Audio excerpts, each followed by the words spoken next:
Bonjour, c'est Quincy Image Agence, donc un Kiss Royal à mes kings et à mes queens. C'est toujours un plaisir de vous faire des vidéos. Donc aujourd'hui, nous allons aller du côté de la Côte d'Ivoire, donc la diaspora ivoirienne en France. De quoi s'agit-il? Donc on a vu que Emmanuel Keita a réagi par rapport à ce qui se passe, parce que Lolo Beauté l'a cité dans un de ses lives où Lolo Beauté disait au fait qu'elle n'est pas Emmanuel Keita qui se laisse faire de toute manière, elle a porté plainte. En fait, moi, ce que je n'ai pas compris, c'est juste la réaction d'Emmanuel Keita, en fait. Nous savons tous comment Lolo Beauté est sur les réseaux sociaux. Nous savons tous que depuis un moment, Lolo Beauté est en train de s'assagir, de se ranger. Elle est en train de mettre vraiment en place son business, tout mettre dans l'ordre. Et puis, on a vu qu'elle a fait son regroupement familial où elle a fait venir ses enfants. En fait, moi, c'est des trucs que j'admire et que je félicite chez Lolo Beauté, parce que, qu'on le veuille ou pas, elle est en train de démontrer au fait qu'elle a un objectif, c'est sa famille, son business. Et puis qu'elle a porté plainte au fait parce qu'il y a des gens qui se sont amusés à utiliser le nom Lolo Beauté, qui est le nom de son entreprise, et à vilipender son entreprise. Voilà. Parce que jusqu'à là, on ne savait pas qu'au fait que l'entreprise de Lolo Beauté s'appelait Lolo Beauté, voilà, cosmétique ou voilà. Donc hier, elle a expliqué ça dans son live et qu'elle a porté plainte parce que les gens ont commencé à vilipender, salir l'image de son entreprise. Et vu que son entreprise est elle, il y a la personne morale et Louise Makosso, c'est la personne physique, mais Lolo Beauté, c'est une personne morale. Donc elle a porté plainte par rapport à ça. Et après, aujourd'hui, on a vu la réaction d'Emmanuel Keita qui expliquait au fait que, en fait, elle était abasourdie et étonnée de voir que Lolo Beauté aussi fait partie de ces personnes-là qui peut aller porter plainte. Parce que si on tenait compte de tout ce qu'elle a déjà dit, de tout ce qu'elle a déjà fait sur les réseaux sociaux, franchement, ça fait longtemps que Lolo Beauté aurait disparu.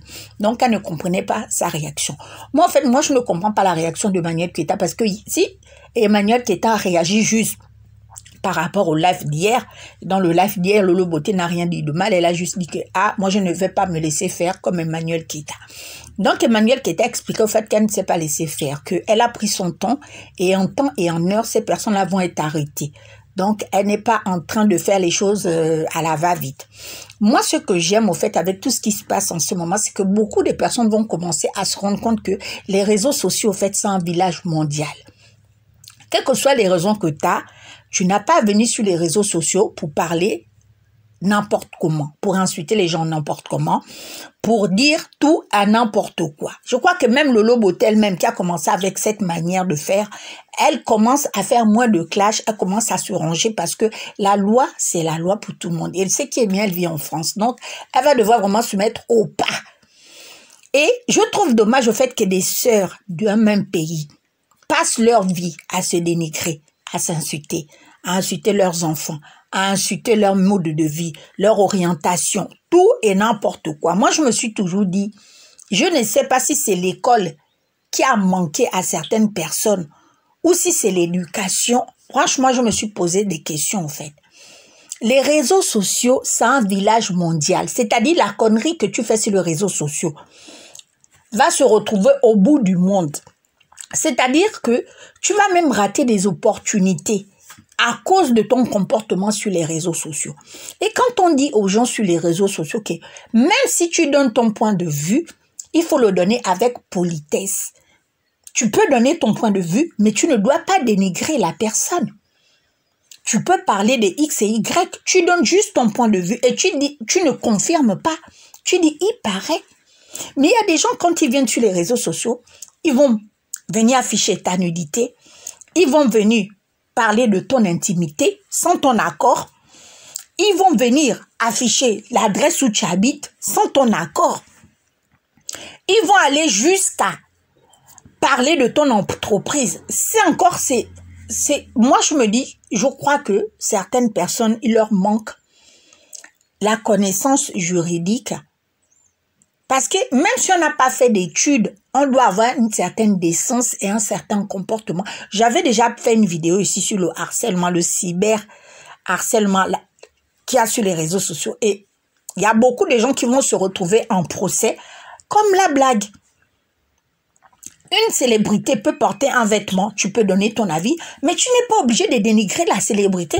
Tu peux juste dire cet habit, je trouve pas que c'est pas terrible, vu sa morpho et tout, mais tu n'es pas obligé de dénigrer la personne. rabaisser la personne. Mais quand certaines personnes réagissent sur les réseaux, je me dis non. Soit elles ont été surprises par les réseaux sociaux, soit elles ne se disaient pas qu'elles allaient avoir un iPhone entre les mains, ou peut-être qu'elles ne pensaient pas vivre en Europe. Parce que se comporter comme ça fait peur.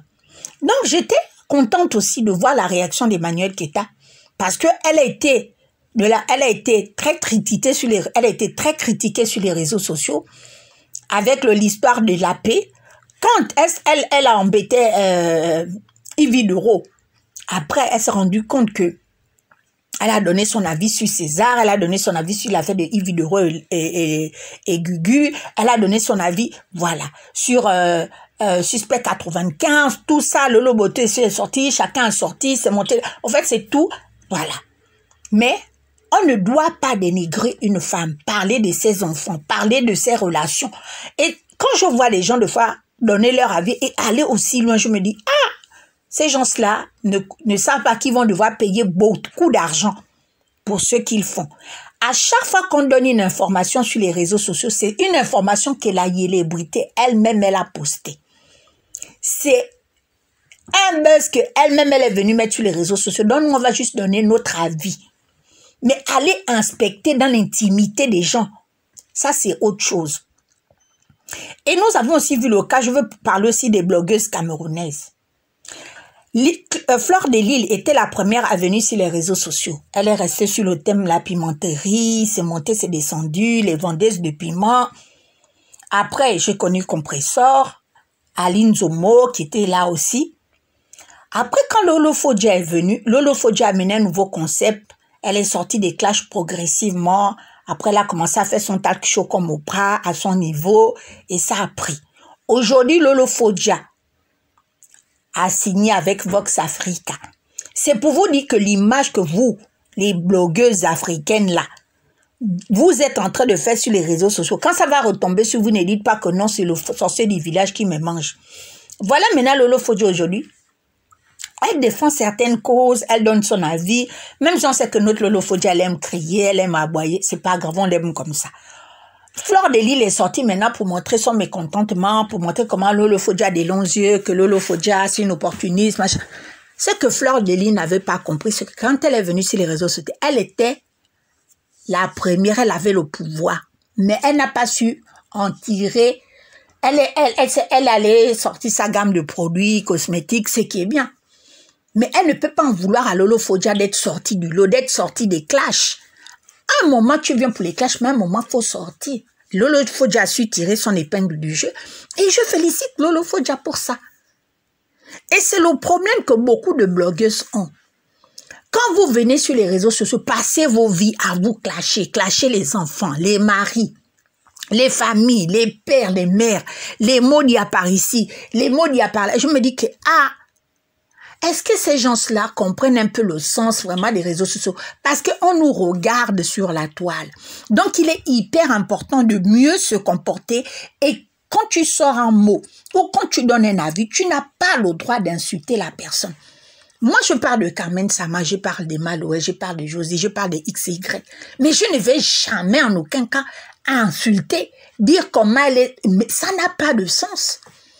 Donc, je voulais seulement dire aux blogueuses ivoiriennes que on est tous de la CI. Il faudrait déjà qu'on se calme. Et puis qu'il y a certains problèmes qu'on peut régler à l'amiable. C'est vrai qu'au niveau où c'est allé là, les histoires de envoyer la nudité de quelqu'un une box par ici, la pimenterie de l'autre par là, faire des groupes fermés WhatsApp où vous partagez la nudité de quelqu'un, c'est condamné par la loi. Sortir l'intimité de quelqu'un, parler de son mari tant qu'elle-même n'a pas encore publié. Voilà Nathalie quoi qui s'est mariée. Jusqu'à aujourd'hui, on n'a pas encore le visage du père. Donc, on n'a pas l'approximative. Le jour où elle va afficher du père, nous-mêmes, on va aussi afficher. C'est ça. C'est parce qu'on connaît. Moi, je connais où est ma limite. Mais il y en a, ils ne savent pas où est leur limite. Ils insultent même de fois l'intimité. Je me dis, mais est-ce que les gens sont éduqués? Non, moi, je suis contente au fait qu'Emmanuel puisse réagir, Emmanuel Keita, qu'elle puisse donner son avis. Et puis, que chacun va maintenant se rendre compte qu'on a le droit de donner notre avis, mais on n'a pas le droit d'être ordurier, d'être insolent, de dénigrer, d'harceler, de calomnier. On n'a pas le droit de faire certaines choses. Donc, je suis vraiment contente qu'on en arrive là. Parce que après ça, là, quand les gens vont commencer à payer certaines amendes, être convoqués pour payer, ils sauront que les réseaux sociaux, on ne joue pas, on reste poli. Sur ça, bisous. N'oubliez pas de vous abonner à la chaîne et de cliquer sur la cloche de notification.